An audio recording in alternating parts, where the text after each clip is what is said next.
अब तक हम सबने देखा, महासती अनसुईया के त्रिदेव को संतान रूप में प्राप्त कर लेने के कारण देव से लेकर असुर तक की चिंता, एक और देवराज इंद्र का महासती अनसुईया के स्थान पर देवी इंद्राणी को गुरुकुल का कुलपति पद सौंप महासती अनसुईया को अपमानित करना, तो दूसरी ओर अंधक का बंदी बाघिन को उसके शावकों की मृत्यु का भय दिखाकर बाल शिव की हत्या करने के लिए भेजना और बाघिन का पशुपतिनाथ के हाथों शापित जीवन से मुक्ति पाना।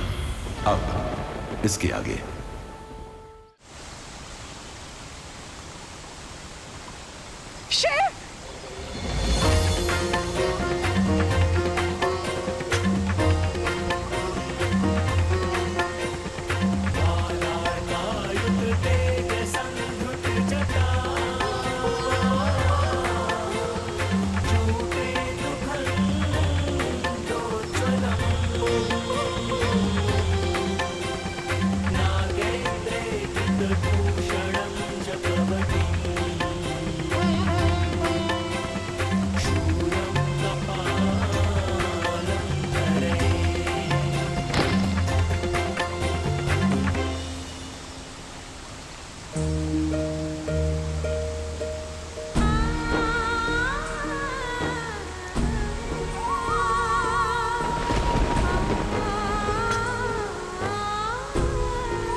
मेरे शिव, मेरे लाल,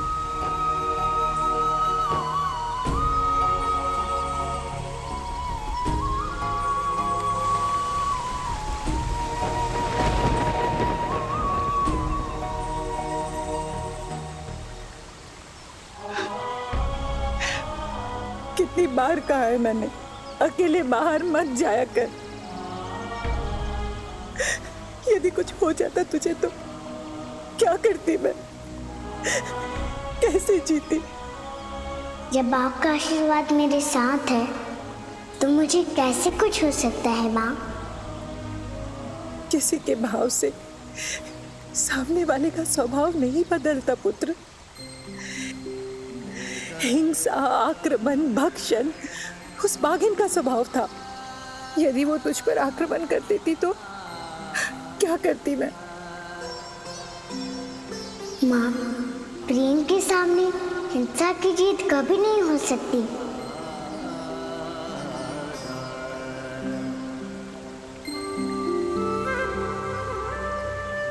जब से तू बोलना सीखा है ना, बहुत बोलने लगा है। चल, ये स्थान सुरक्षित नहीं है, घर चलते हैं। और ये बाघिन की छाल क्यों धारण कर लिया तूने? माँ, इस बाघिन की आंखों में पीड़ा थी। उसकी पीड़ा उसकी थी, तो इससे तेरा क्या संबंध? माँ, आपने ही तो सिखाया है जीव से जीव के संबंध का दर्शन, तभी तो समझ पाया कि वह प्रेम चाहती है। तो इसी प्रेम के लिए? हाँ माँ, उसके इसी अभाव को दूर करने के लिए मैंने इसे धारण किया।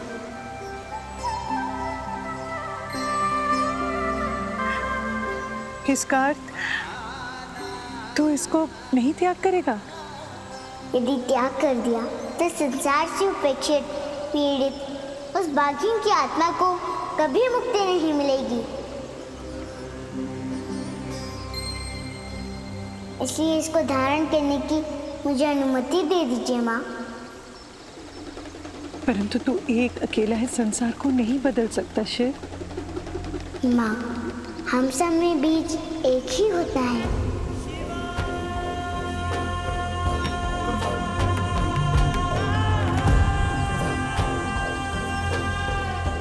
इसके विचारों के वेग को कैसे रोकूं? एक अभाव अभी भी है शिव के जीवन में, सांसारिक ज्ञान का अभाव, और इसी ज्ञान को प्रदान करके आपको इन्हें पूर्ण बनाना है। इसी कारण शिव एक बालक के रूप में आपके पास आए हैं देवी। परंतु आज की इस घटना के उपरांत मेरा दायित्व और बड़ा हो गया है ऋषिवर। बाल शिव को सांसारिकता का ज्ञान कराने के साथ साथ माँ होने के नाते अब मुझे प्रतिपल इनकी सुरक्षा का भी दायित्व निभाना होगा। माँ, चल, संध्या होने से पहले इस निर्जन स्थान से निकलकर हमें घर पहुंचना होगा।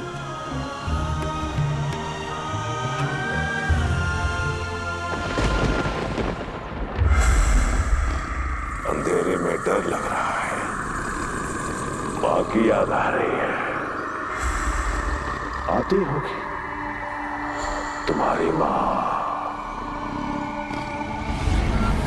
असुरराज अंधक की जय हो, अंधकार का विकास हो।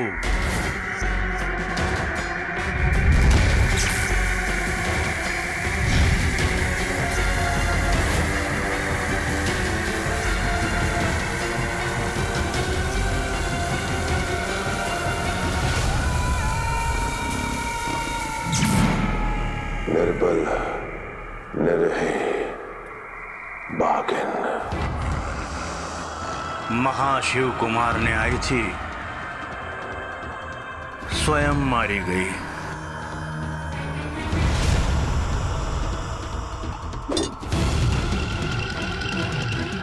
इसका मरना तो शुभ है। ये मरकर भी संदेश देकर गई है कि वो बाल शिव शक्तिहीन नहीं, परंतु उसे तो विस्मृति हुई है। हाँ, उसे विस्मृति हुई है। वो भूल चुका है कि वो शिव है, क्योंकि पशुओं का पालक कहा जाने वाला पशुपतिनाथ एक जीव, एक घायल बाघिन की हत्या करेगा। नहीं नहीं नहीं दंडपानी, वो शिव नहीं हो सकता दंडपानी। असुरराज, उस बालक के पास शक्ति तो है, परंतु ये कैसे पता लगेगा कि ये वही शिव है जिसे उसके भक्त महादेव कह के बुलाते हैं? अंधेरे को नापने के लिए तब तक तीर चलाते रहो जब तक वो अपने सही निशाने पर ना लग जाए। उसे उकसाना होगा, समझना होगा, पूरे संसार के सामने लाना पड़ेगा। समझ में आया दंडपानी? और हमने सुना है दंडपानी कि उस मूर्ख इंद्र ने तुम्हें गुरुकुल का उप कुलपति बना दिया। उप कुलपति गुरुकुल का। अब सुनो दंडपानी, इस पद का लाभ उठाओ। काम, क्रोध, मद, मोह, लोभ और मत्सर को सक्रिय करो। गुरुकुल को संस्कारविहीन, अनुशासनहीन और छात्रों को चरित्रहीन कर दो। परंतु असुरराज, इससे तो लोग मेरे शत्रु हो जाएंगे। यही तो मैं चाहता हूं कि वो बाल शिव तुमसे टकराए, और तभी तो उसकी क्षमताओं के साथ साथ उसकी कमजोरियों का अध्ययन कर पाओगे तुम। और दंडपानी, ये सब करते समय इस बात का ध्यान रखना कि तुम अंधकार में रहना और प्रकाश में रखना उस मूर्ख इंद्र को। अर्थात जीवा उसकी और वाणी तुम्हारी। विकास हो, अंधकार का विकास हो। वो बाघिन ने मेरे पुत्र पर आक्रमण किया ऋषिवर। तात्पर्य ये है कि वो शिव है, बाल शिव है, महादेव नहीं, जिनके अपार शक्ति के आगे तीनों लोकों के लोग शीश झुकाते हैं। वो मेरा बाल शिव है ऋषिवर, जिसे अपनी शक्ति और सामर्थ्य का स्मरण नहीं है। आप अक्षरशः सही कह रही हैं देवी अनुसुईया, परंतु बालक होते हुए भी उनकी शक्ति आंतरिक रूप से स्वतः जागृत है। उन्हें किसी बाहरी सहायता की आवश्यकता नहीं है देवी अनुसुईया।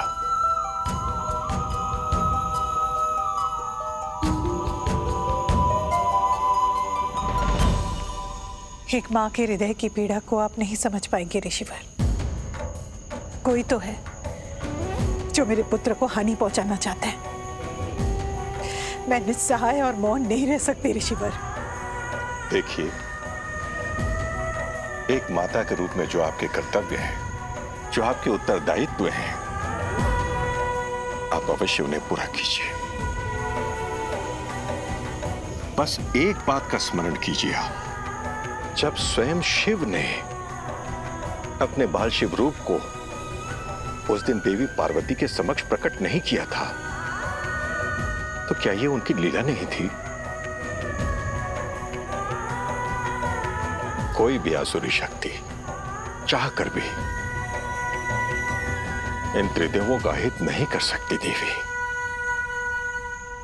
जब भी अपने पुत्रों की ओर देखती हूँ तो अनुभव होता है, एक और विधाता ने मुझे शक्तिशाली त्रिदेवों की माता बनाकर सौभाग्यशाली बना दिया है, और दूसरी ओर उन्हीं पुत्रों को मानवीय संभावना से बांध दिया है।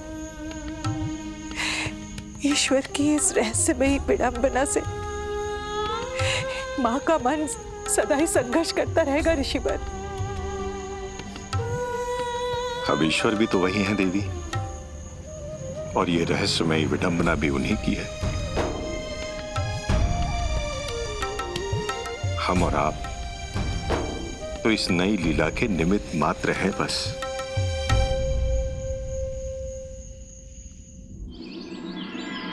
देवी अनुसुया ने त्रिदेव को बालक बनाकर बहुत बड़ा अपराध किया है। हम उस स्त्री को अवश्य कठोर दंड देंगे देवराजेंद्र। आप चिंता मत कीजिए देवराज। सती अनुसुईया को घुटनों पर लाने में ना हमसे कोई चूक होगी और ना ही कोई कमी।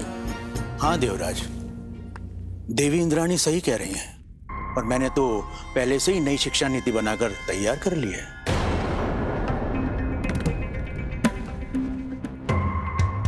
नियमावली में भी मैंने बदलाव कर लिए हैं। यदि आप इसे लागू करने के लिए अपनी सहमति दे दें तो मैं दावे से कह सकता हूं कि सती अनुसुईया के जीवन में भूचाल आ जाएगा। ऐसी कौन सी नीति बना दी आपने? मेरी नई शिक्षा नीति के अनुसार निर्धन और ऋषियों के पुत्र कभी प्रगति नहीं कर सकेंगे।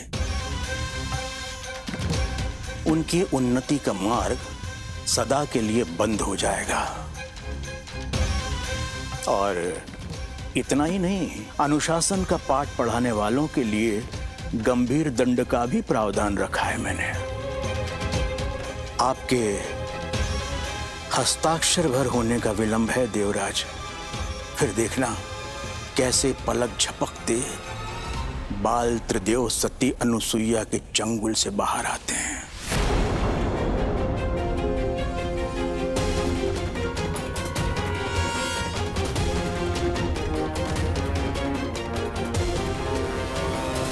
आपका आत्मविश्वास देखकर तो मेरा भी विश्वास प्रबल हो गया आचार्य। लीजिए, मैं देता हूं आपको आपकी नई शिक्षा नीति की अनुमति।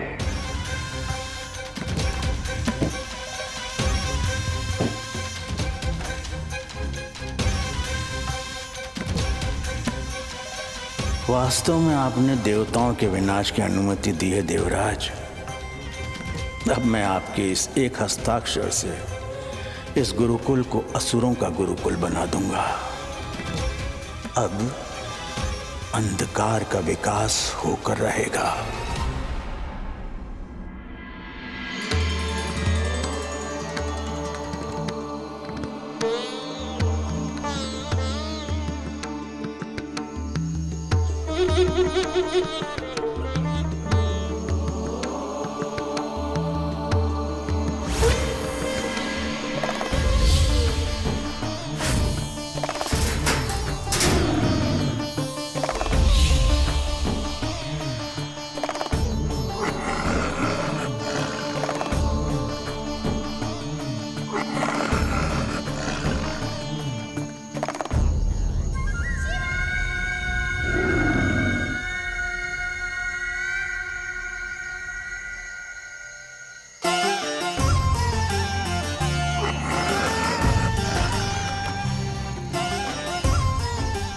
क्षेत्र मेरी माँ का है, उनके गुरुकुल का है। तुम दोनों यहाँ रह सकती हो, तुम दोनों यहाँ सुरक्षित हो।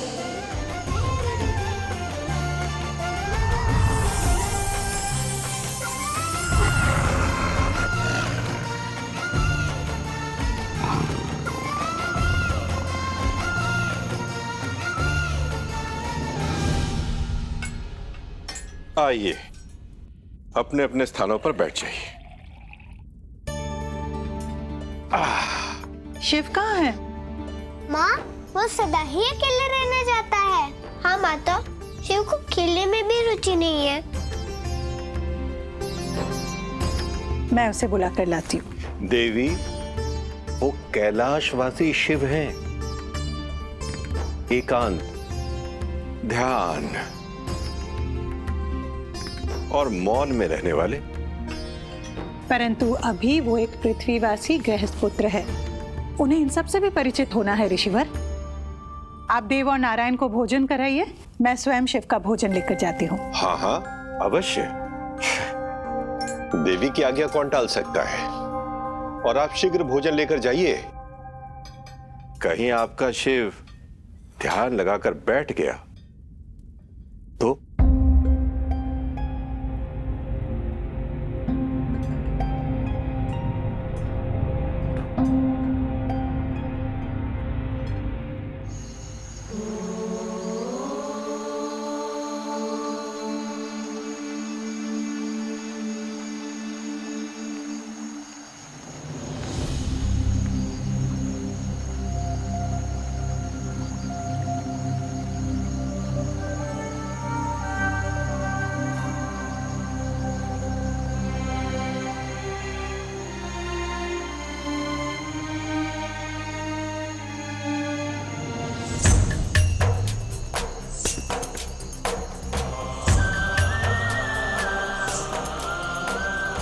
शिव,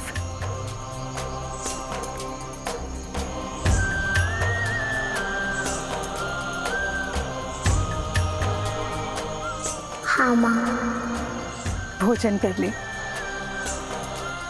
जब तक स्मरण न दिलाया जाए, मेरे शिव को भूख का बोध ही नहीं होता है।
अब नहीं महादेव, क्षुधा शांत हो गई। ऐसा बोध हो रहा है मानो आपके हाथों से भोजन ग्रहण करके 4 जन्मों की क्षुधा शांत हो गई हो। क्षुधा शांत हुई शिव? माँ, क्षुधा तो आपके पहले ग्रास से ही शांत हो गई थी। परंतु तूने बताया क्यों नहीं? आप इतने प्रेम से खिला रही थी तो मैं कैसे मना करता माँ। जिस प्रेम के भाव से तुम मुझे खिला रही हो, उसका अनादर मैं कैसे कर दूं?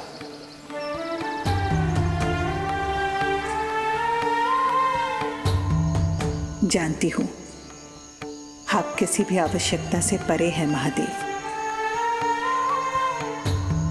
भूख, राग, द्वेष, ये सब आपके तत्व नहीं हैं, परंतु एक पुत्र के रूप में आपको इस अनुभव से परिचित कराना ही मेरे मातृत्व का दायित्व है।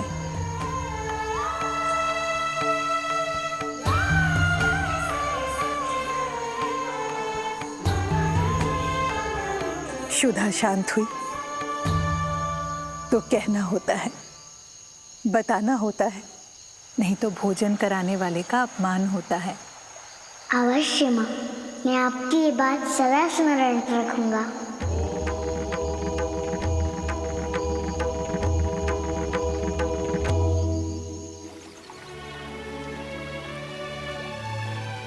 प्रेम के लिए सीमाओं का ध्यान भी नहीं रखेंगे? प्रेम की कोई सीमा नहीं होती पार्वती। प्रेम सीमाओं के बंधन से परे है।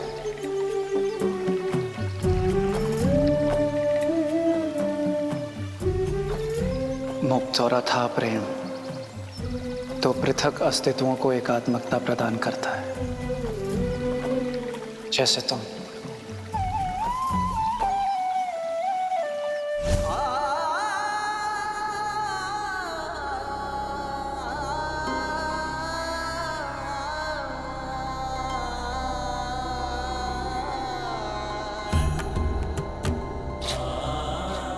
इतना विलंब महादेव?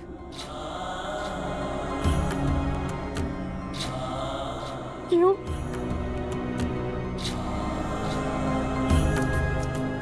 मुझसे भूल हो गई, मुझसे बहुत बड़ी भूल हो गई महादेव। ये मैंने आपके समक्ष अपनी इच्छा प्रकट की कि आप गृहस्थ जीवन की पूर्णता समझे, ममत्व का अनुभव करें। मैं अपनी इच्छा वापस लेती, मैं अपनी इच्छा वापस लेती हूँ महादेव। अब वापस लौट आइए, जिस रूप में है मुझे स्वीकार है, वापस लौट आइए। अपनी पार्वती के पास लौट आइए। मैं वचन देती हूँ, आपकी अर्धांगिनी आपको वचन देती है महादेव कि आज के पश्चात मैं आपके समक्ष कोई इच्छा प्रकट नहीं करूंगी। केवल इस इच्छा के अतिरिक्त कि मैं आपसे विलग नहीं रह सकती।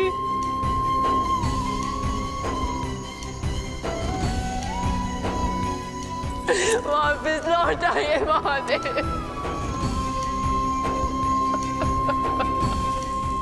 वापस लौट आइए। आपकी शक्ति आपके बिना अधूरी है महादेव। वापस लौट आइए, वापस लौट आइए, वापस लौट आइए महादेव।